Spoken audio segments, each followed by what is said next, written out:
Mi nombre es Cintia Spadaro y vamos a hablar sobre el indio, el gaucho y la propiedad en la tierra. Durante todo lo que fue el siglo XX se desarrollaba en Argentina un género que imitaba la poesía oral y que los gauchos la cantaban en las pulperías o en alrededor de los fogones, ¿sí?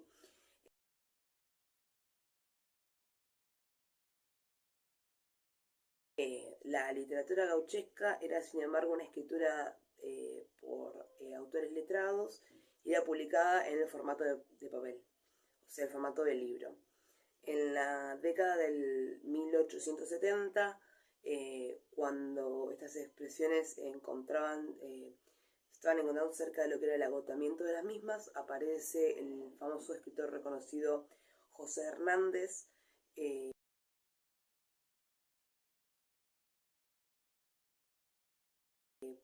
quien escribió el libro de Martín Fierro, tanto la ida de Martín Fierro como la vuelta de Martín Fierro. Esta obra literaria se convirtió en el mayor exponente de este género.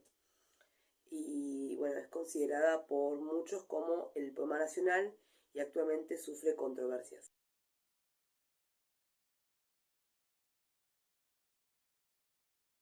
Por ello es importante poder hablar de la poesía de lo autóctono, ¿sí?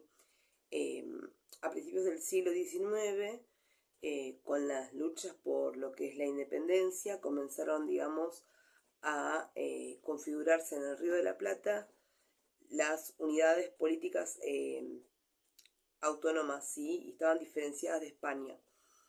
En ese contexto, los poetas letrados empezaron a componer versos que imitaban las coplas populares.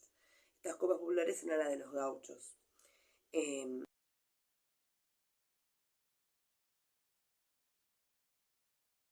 Así es como tomó forma la poesía gauchesca, que acompaña, digamos, distintos momentos políticos en la constitución de la nación.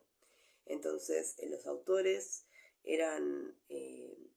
fueron alentando, digamos, a los gauchos a pelear contra las fuerzas, digamos, del rey y tomaron partido en la lucha entre unitarios y federales. También adoptaron diferentes valoraciones en relación a las figuras del gaucho y también la del indio y de la propiedad y de la tierra, que ellos eran los que la habitaban. Entonces, la llanura pampeana, que era el punto central de interés, a partir de acá es donde surgen estas obras literarias también, ¿no? Vamos a encontrar mucho de lo que es la llanura pampeana.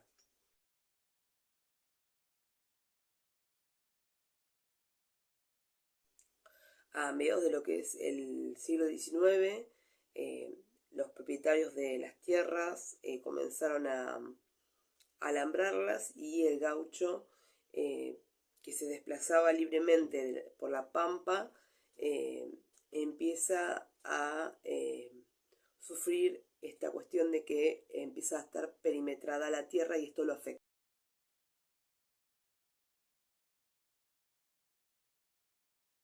A eso al gaucho se le sumó la famosa y muy conocida ley de leva, ¿sí?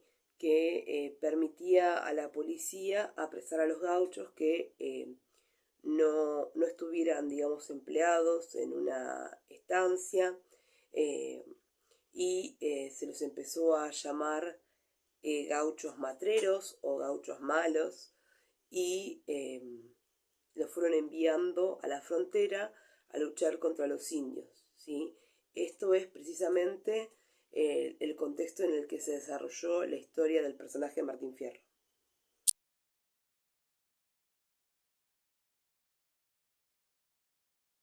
Ahora vamos a hablar un poco de lo que es la ida y la vuelta del Martín Fierro, ¿sí? José Hernández escribió El gaucho Martín Fierro, su primera parte del poema es en el año 1972 y 7 años después, en 1879, apareció La vuelta de Martín Fierro. La distancia temporal entre una y la otra parte determinó una clara diferencia de perspectivas en relación a a los actores, digamos, ¿no? Que los actores sociales, digamos, que se mencionan en esta obra.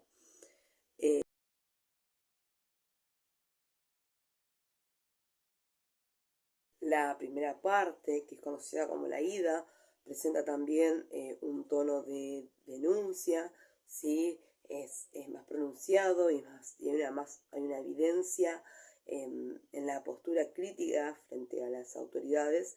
En cambio, en La Vuelta de Martín Fierro está escrita durante la campaña del desierto y está organizada por Roca. Esa denuncia se diluye y aparece una visión más negativa de los indios.